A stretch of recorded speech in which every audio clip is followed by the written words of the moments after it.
ਵਾਹਿਗੁਰੂ ਜੀ ਕਾ ਖਾਲਸਾ ਵਾਹਿਗੁਰੂ ਜੀ ਕੀ ਫਤਿਹ। ਹਾਂਜੀ 9th class ਤੁਹਾਡੇ CBSE ਸਿਲੇਬਸ ਦੇ ਮੁਤਾਬਿਕ ਸਾਹਿਤਮਾਲਾ ਦਾ ਪਹਿਲਾ ਪਾਠ ਜਿਹੜਾ ਹੈਗਾ ਉਹ ਭਾਈ ਵੀਰ ਸਿੰਘ ਹੈ। ਅਤੇ ਅੱਜ ਅਸੀਂ ਭਾਈ ਵੀਰ ਸਿੰਘ ਦੁਆਰਾ ਜਿਹੜੀ ਰਚੀ ਗਈ ਕਵਿਤਾ ਆ ਸਮਾਂ, ਉਹਦੇ ਬਾਰੇ ਵਿਚਾਰ ਵਿਮਰਸ਼ ਕਰਾਂਗੇ।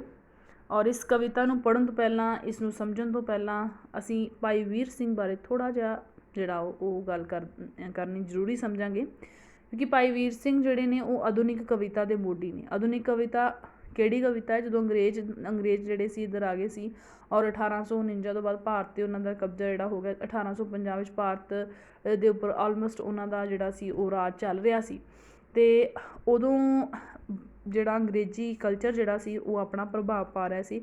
ਉਸ ਸਮੇਂ ਭਾਈ ਵੀਰ ਸਿੰਘ ਜਿਹੜੇ ਨੇ ਉਹਨਾਂ ਨੇ ਆਣ ਕੇ ਬਹੁਤ ਸਾਰੀਆਂ ਕਵਿਤਾਵਾਂ ਰਚੀਆਂ, ਬਹੁਤ ਸਾਰਾ ਸਾਹਿਤ ਰਚਿਆ, ਜਿਸ ਦੇ ਨਾਲ ਜਿਹੜੇ ਪੰਜਾਬੀ ਆਪਣੀ ਪਹਿਚਾਣ ਜਾਂ ਸਿੱਖ ਜਿਹੜੇ ਹੈਗੇ ਨੇ ਅਮਲ ਉਹ ਭੁੱਲ ਨਾ ਜਾਣ। ਇਸ ਕਰਕੇ ਉਹਨਾਂ ਨੇ ਆਪਣੀ ਜਿਹੜੀ ਕਵਿਤਾ ਰਾਹੀਂ ਆਮ ਆਵਾਮ ਨੂੰ ਜਿਹੜਾ ਸੀ ਉਹ ਜਾਗਰੂਕ ਕੀਤਾ ਸੀ।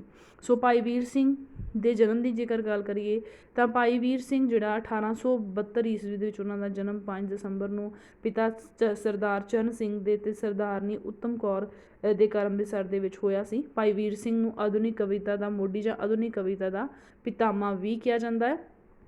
ਠੀਕ ਹੈ, ਸੋ ਭਾਈ ਵੀਰ ਸਿੰਘ ਨੂੰ ਜਿਹੜਾ ਆ ਆਧੁਨਿਕ ਕਵਿਤਾ ਦਾ ਜਨਮਦਾਤਾ ਵੀ ਕਿਹਾ ਜਾਂਦਾ ਹੈ। ਸੋ ਉਹਨਾਂ ਦੀ ਰਚਨਾ ਬਹੁਤ ਪੱਖੀ ਰਹੀ ਹੈ। ਉਹਨਾਂ ਨੇ ਕਵਿਤਾ ਤੋਂ ਇਲਾਵਾ ਨਾਟਕ, ਨਾਵਲ, ਕਹਾਣੀ ਦੀ ਵੀ ਰਚਨਾ ਕੀਤੀ ਔਰ ਆਧੁਨਿਕ ਪੰਜਾਬੀ ਸਾਹਿਤ ਦਾ ਉਹਨਾਂ ਨੇ ਆਰੰਭ ਕੀਤਾ ਹੈ।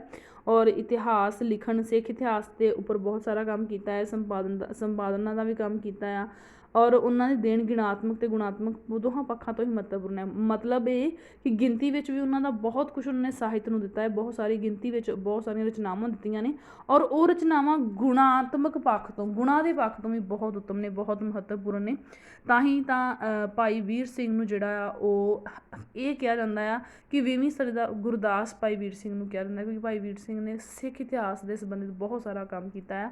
ਜੇ ਉਹਨਾਂ ਦੀਆਂ ਰਚਨਾਵਾਂ ਦੀ ਗੱਲ ਕਰੀਏ ਤਾਂ ਰਾਣਾ ਸੂਰ ਸਿੰਘ, ਲਹਿਰਾਂ ਦੇ ਹਾਰ, ਬਿਜਲੀਆਂ ਦੇ ਹਾਰ, ਮਟਕ ਹੁਲਾਰੇ, ਮੇਰੇ ਸਾਈਆਂ ਜੀਓ, ਕੰਮ ਦੀ ਕਲਾਈ, ਪ੍ਰੀਤ ਵੀਣਾ, ਕੰਤ ਮਹੇਲੀ ਆਦਿ ਜਿਹੜੀਆਂ ਬੜੇ ਸੁੰਦਰੀ, ਸਤਵੰਤ ਕੌਰ, ਸੁਭਾਗ ਜੀ ਦਾ ਸੁਧਾਰ, ਹੱਥੀ ਬਾਬਾ ਨੌਤ ਸਿੰਘ, ਰਾਜਾ ਲੱਖ ਦਾਤਾ ਸਿੰਘ, ਗੁਰੂ ਚਮਤਕਾਰ, ਸ਼੍ਰੀ ਕਰਗੀਧਰ ਚਮਤਕਾਰ, ਅਸ਼ਟਗੁਰੂ ਚਮਤਕਾਰ ਆਦਿ ਰਚਨਾਵਾਂ ਜਿਹੜੀਆਂ ਉਹਨਾਂ ਨੇ ਰਚ ਕੇ ਪੰਜਾਬੀ ਸਾਹਿਤ ਵਿੱਚ ਆਪਣਾ ਯੋਗਦਾਨ ਪਾਇਆ ਹੈ। ਅਤੇ ਸਾਹਿਤ ਅਕਾਦਮੀ ਵੱਲੋਂ ਵੀ ਆਪ ਨੂੰ ਕਾਵਿ ਪੁਸਤਕ ਮੇਰੇ ਸਾਈਆਂ ਜੀਓ 'ਤੇ ਪੁਰਸਕਾਰ ਦਿੱਤਾ ਗਿਆ। ਇਸ ਤੋਂ ਇਲਾਵਾ ਭਾਰਤੀ ਸਰਕਾਰ ਨੇ ਪਦਮ ਭੂਸ਼ਣ ਦੀ ਉਪਾਧੀ ਦਿੱਤੀ ਹੈ ਔਰ ਪੰਜਾਬੀ ਯੂਨੀਵਰਸਿਟੀ ਨੇ ਡੀਲਿਟ ਦੀ ਮਾਨਾਰਥ ਡਿਗਰੀ ਵੀ ਆਪ ਨੂੰ ਦਿੱਤੀ ਹੋਈ ਹੈ। ਸੋ ਇਹ ਸਾਰੀ ਜਾਣਕਾਰੀ ਜਿਹੜੀ ਹੈ ਤੁਹਾਨੂੰ MCQ ਦੇ ਵਿੱਚ ਇੱਕ ਨੰਬਰ ਦੇ ਵਿੱਚ ਪੁੱਛੀ ਜਾ ਸਕਦੀ ਹੈ, ਇਸ ਕਰਕੇ ਇਹ ਤੁਸੀਂ ਜ਼ਰੂਰ ਪੜ੍ਹਨੀ ਹੈ। ਉਸ ਤੋਂ ਬਾਅਦ ਅੱਜ ਗੱਲ ਕਰਦੇ ਹਾਂ ਸਮਾਂ ਕਵਿਤਾ ਦੀ। ਅਗਲੀ ਗੱਲ ਜਿਹੜੀ ਸਾਡੀ ਮਹੱਤਵਪੂਰਨ ਹੈ, ਸੋ ਸਮਾਂ ਕਵਿਤਾ ਭਾਈ ਵੀਰ ਸਿੰਘ ਦੀ ਮਹੱਤਵਪੂਰਨ ਜਿਹੜੀ ਹੈ ਉਹ ਰਚਨਾ ਆ। ਭਾਈ ਵੀਰ ਸਿੰਘ ਹੁਣ ਇਹਦੇ ਵਿੱਚ ਕੀ ਕਹਿ ਰਹੇ ਨੇ ਉਹਦੇ ਬਾਰੇ ਪੜ੍ਹਦੇ ਹਾਂ।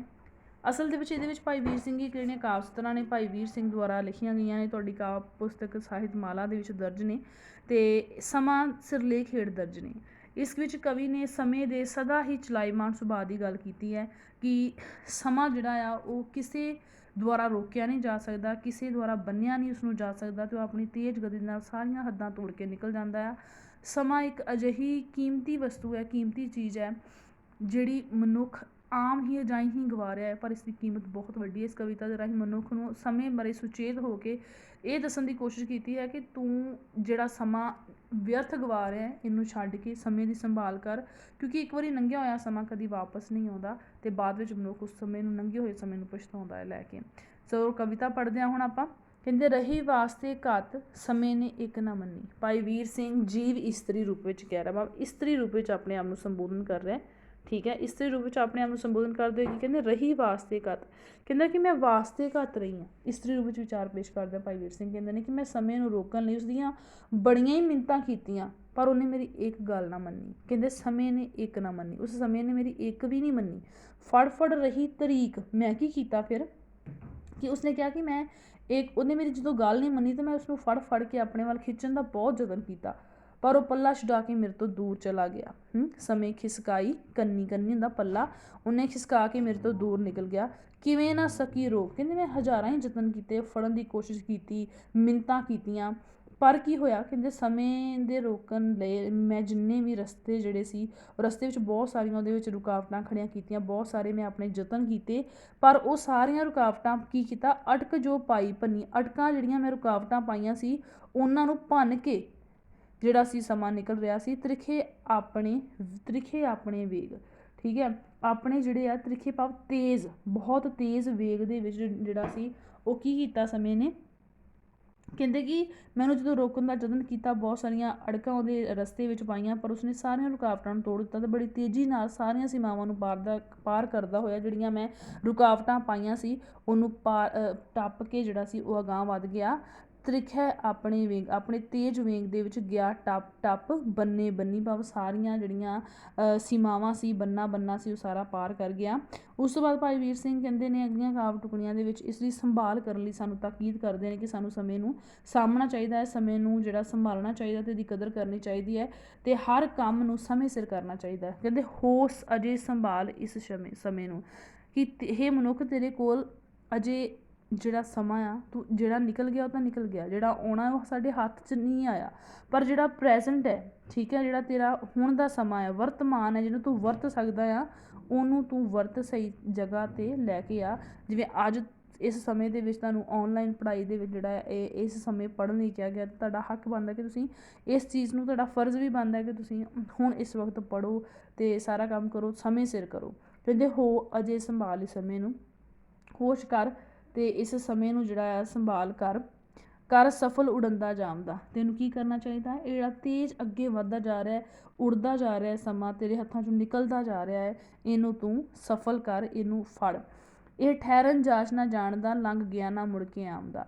ਕਹਿੰਦਾ ਕਿ ਇਹਨੂੰ ਠਹਿਰਨ ਦੀ ਜਾਚ ਨਹੀਂ ਹੈ, ਜਿਹਨੂੰ ਤੂੰ, ਤੇਰੇ ਕੋਲ ਜਿਹੜਾ ਸਮਾਂ ਜੇ ਤੁਹਾਨੂੰ ਵਰਤਿਆ ਨਹੀਂ ਤਾਂ ਉਹ ਕਦੇ ਠਹਿਰੇਗਾ ਨਹੀਂ, ਅੱਗੇ ਨਿਕਲ ਜਾਏਗਾ ਸਾਰੀਆਂ ਔਕੜਾਂ ਪਾਰ ਕਰਕੇ, ਸਾਰਾ ਮਤਲਬ ਅਗਲੇ ਆਪਣੇ ਤੇਜ਼ ਵੇਗ ਦੇ ਵਿੱਚ, ਕਿਉਂਕਿ ਉਹਨੂੰ ਰੁਕਣ ਦੀ ਜਾਚ ਨਹੀਂ, ਉਹਨੇ ਜਾਈ ਜਾਣਾ, ਚੱਲੀ ਜਾਣਾ। ਸੋ ਠਹਿਰਨ ਦੀ ਜਾਚ ਹੀ ਨਹੀਂ ਹੈਗੀ ਸਮੇਂ ਨੂੰ, ਲੰਘ ਗਿਆ ਨਾ ਮੁੜ ਕੇ ਆਉਂਦਾ। ਜਿਹੜਾ ਇੱਕ ਵਾਰੀ ਲੰਘਿਆ ਹੋਇਆ ਸਮਾਂ ਦੁਬਾਰਾ ਕਦੀ ਵਾਪਸ ਨਹੀਂ ਆਉਂਦਾ।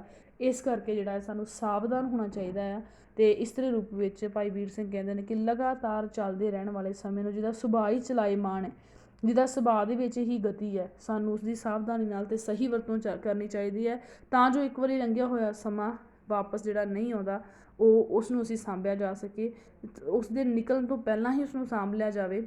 ਨਹੀਂ ਤਾਂ ਸਮਾਂ ਇੱਕ ਬਹੁਤ ਵੱਡੀ ਤਾਕਤ ਰੱਖਦਾ ਹੈ ਆਪਣੇ ਆਪ ਦੇ ਵਿੱਚ, ਅਤੇ ਸਾਨੂੰ ਉਸਦੀ ਸੰਭਾਲ ਕਰਨੀ ਚਾਹੀਦੀ ਹੈ, ਤਾਂ ਹੀ ਮਨੁੱਖ ਆਪਣੀ ਜ਼ਿੰਦਗੀ ਵਿੱਚ ਸਫਲ ਹੋ ਸਕਦਾ। ਉਮੀਦ ਸਮਝ ਆਈ ਹੋਏਗੀ। ਵਾਹਿਗੁਰੂ ਜੀ ਕਾ ਖਾਲਸਾ, ਵਾਹਿਗੁਰੂ ਜੀ ਕੀ ਫਤਿਹ।